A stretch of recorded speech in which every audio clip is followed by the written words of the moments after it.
Predator reminds me a lot of Jason Voorhees, except instead of like stoned campers, we have jacked up army men.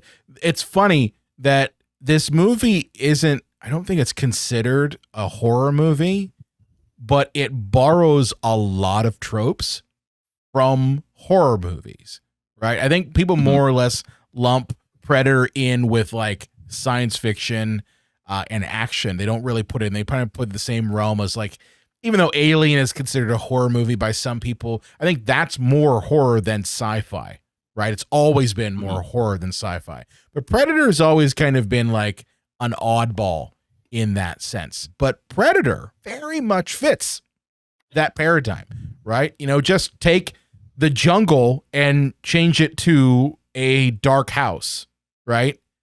And if you do that, you get in essence the same movie. The only difference is these guys have guns and they're muscly. Well, it's funny you should mention Alien because it kind of reminds me of Aliens. Now, obviously, big difference between one monster and many, but it's a bunch of people like, you know, macho group of, you know, soldiers thinking, oh, this will be a cakewalk, and they go in and they just start getting absolutely torn apart by these superior hunting machines.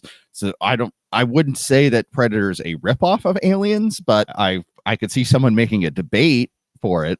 I don't know if I'd call it a ripoff. It's very simplified. I mean, and plus, if you think about it, John, like Aliens is a sequel. Okay, so they already had pre-existing content that they had to pull from, right? They already had lore that was established before that.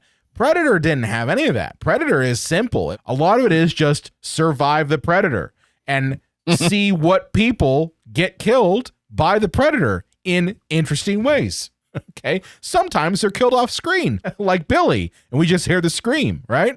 And that's it. But maybe Billy fell off a mountain, actually.